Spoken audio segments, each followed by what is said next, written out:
Ever heard of an army so powerful that no one could stop it except Allah? Imagine a massive army marching with an enormous war elephant, ready to destroy the holiest place on earth, the Kaaba.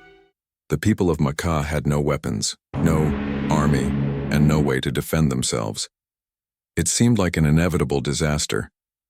But then something extraordinary happened. This is the story of the army of the elephant, a story so powerful that Allah revealed an entire surah about it. Surah Al-Fil. It's a story of arrogance, divine justice, and the miraculous protection of Allah's house. Stay with me till the end as we uncover the incredible events that shook the world and proved that no power on earth can stand against the will of Allah. Let's dive into history and witness the moment when Allah himself defended his sacred house. To understand the story of the army of the elephant, we first need to know about Abraha, the man behind this attack. Abraha was a powerful and ambitious governor of Yemen, ruling under the Abyssinian Ethiopian Empire. He was a Christian and was deeply loyal to the king of Abyssinia, who wanted to spread Christianity in Arabia. However, there was one problem: the Kaaba in Makkah. At that time, Arabs from all over the region would travel to Makkah every year to worship at the Kaaba. It was a sacred place, even for those who worshipped idols. This pilgrimage brought great honor and economic benefits to the people of Makkah. Abraha, however, was not happy about this. He wanted people to stop going to the Kaaba and instead visit a grand church that he built in Yemen called Al-Qulais. It was one of the most magnificent churches in Arabia, built with the finest materials. He hoped that this stunning structure would replace the Kaaba as the center of worship. But his plan failed. Despite his efforts, the Arabs refused to abandon the Kaaba. This made Abraha furious. According to some reports, an Arab even disrespected his church, making him even more determined to take revenge. That's when Abraha decided to do the unthinkable. He planned to attack and destroy the Kaaba so that people would have no choice but to worship at his church instead. With this goal in mind, Abraha began preparing a massive army, an army that included the strongest war elephants, creatures that the Arabs had never seen before. He was confident that nothing could stop him. But he had no idea what was about to happen next. Abraha's anger had reached its peak.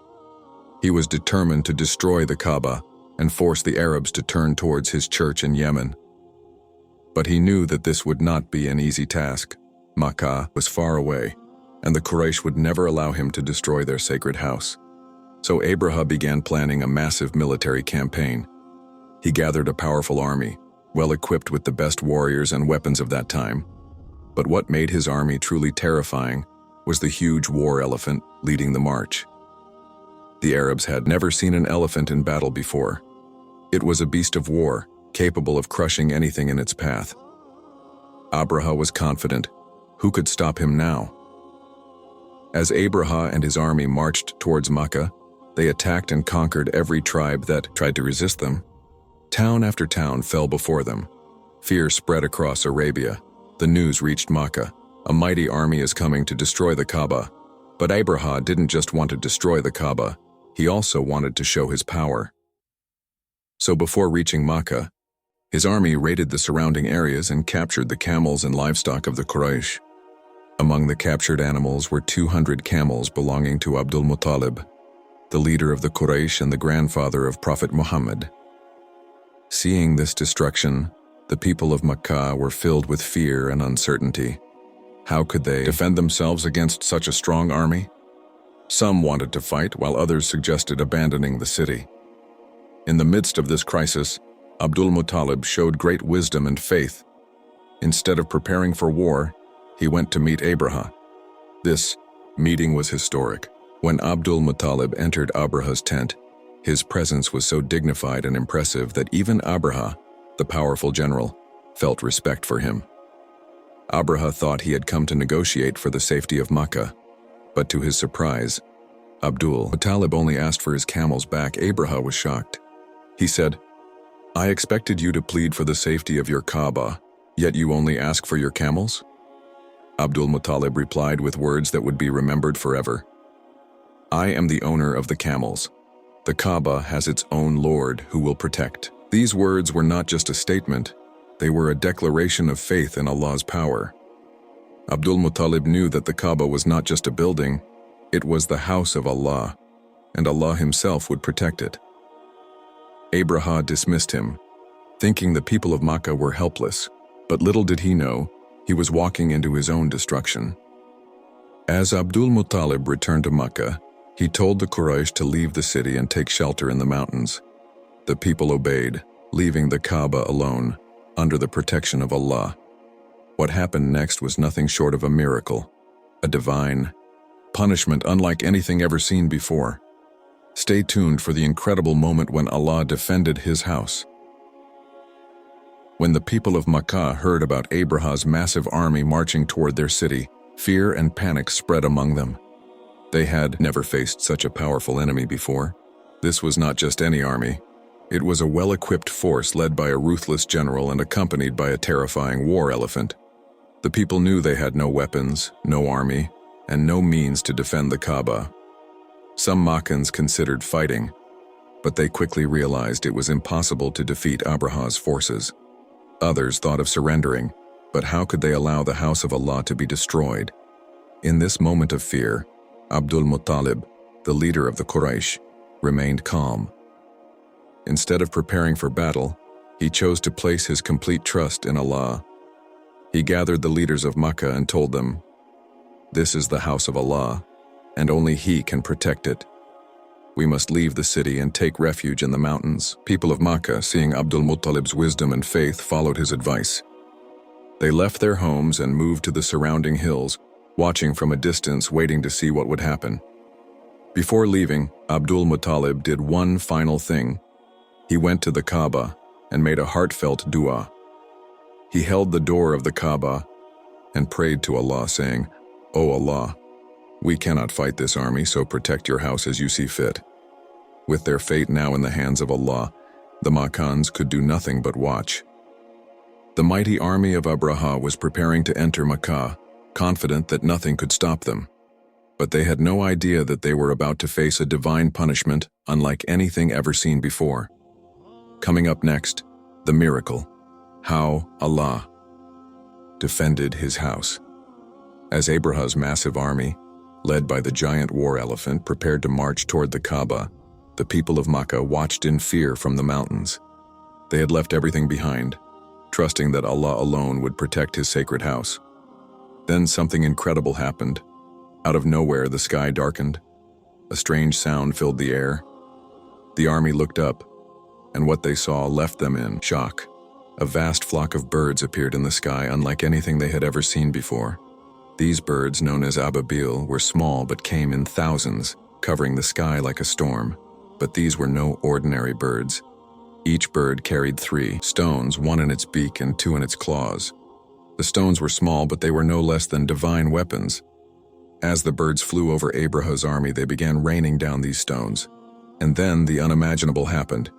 The stones struck with such force that they pierced through the soldiers and animals, killing them instantly. One by one, Abraha's mighty warriors collapsed, screaming in pain. The war elephant, the great beast that was supposed to destroy the Kaaba, refused to move forward. No matter how much they tried to push it toward Makkah, it wouldn't budge. Instead, it turned back, toward Yemen. Within moments, the powerful army of Abraha was in ruins. The soldiers fled in terror, but the stones continued to rain down on them. Even Abraha himself was struck. His body began to rot, and in agony he tried to escape back to Yemen. But before he could reach home, he died a humiliating death, his body completely destroyed by the punishment of Allah. This event was so powerful that Allah revealed Surah Al-Fil in the Quran. أَلَمْ تَرَ كَيْفَ فَعَلَ رَبُّكَ بِأَصْحَابِ الْفِيلِ. Have you not seen how your Lord dealt with the people of the elephant? This was a clear sign to the world. No one can harm what Allah has protected. Abraha had come with an army, elephants and arrogance, but in the end, a flock of tiny birds defeated him. The people of Makkah, watching from the mountains, witnessed one of the greatest miracles in history. Their fear turned into awe and faith. They now knew with certainty that Allah alone is the true protector of his house. Coming up next, the aftermath. How this event changed history forever. As the dust settled, the people of Makkah slowly returned to their city. What they saw was unbelievable. Abraha's once mighty army lay in ruins, and the Kaaba stood completely untouched, unharmed, and protected by Allah. It was a clear sign. No force on earth could challenge the will of Allah. News of this miraculous event spread across Arabia. People realized that Makkah was not just an ordinary city. It was under the divine protection of Allah. This increased the status of the Quraysh among the Arabs, as they were seen as the custodians of the house that even the strongest army could not destroy. But the biggest lesson of all was about power and arrogance. Abraha came with an army, elephants and weapons, thinking he could destroy the house of Allah. Yet he was defeated by small birds carrying tiny stones, a powerful reminder that no one can stand against the will of Allah. Years later, in the very same city of Makkah, a child was born, Prophet Muhammad. Interestingly, this great miracle happened in the same year as his birth, which became known in history as the Year of the Elephant. This event was not just a victory for Makkah. It was a lesson for all of humanity. When you place your trust in Allah, He will protect you in ways beyond imagination. The story of the Army of the Elephant is not just a historical event. It is a powerful reminder of Allah's supreme power and protection. Abraha came with arrogance, thinking he could challenge the will of Allah, but he was defeated by the smallest of creatures. This teaches us that no matter how strong or powerful someone appears, nothing can stand against the command of Allah. This event also reminds us to always place our trust in Allah. Just like the people of Makkah, who had no army to defend themselves, yet Allah protected His house, we too should turn to Him in times of difficulty. What can we learn?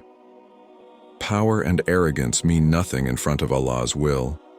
Allah's help comes in unexpected ways. Even small birds became a mighty army. Faith and trust in Allah bring true protection and success. This incredible story is mentioned in the Quran in Surah Al-Fil. I encourage you to read it, understand it, and reflect on its meaning. Let this be a reminder that when we trust in Allah, He takes care of us in ways we can't imagine. If you found this story inspiring, share it with others. Let's spread the message of Allah's power, mercy, and wisdom. Subscribe for more powerful Islamic stories and lessons.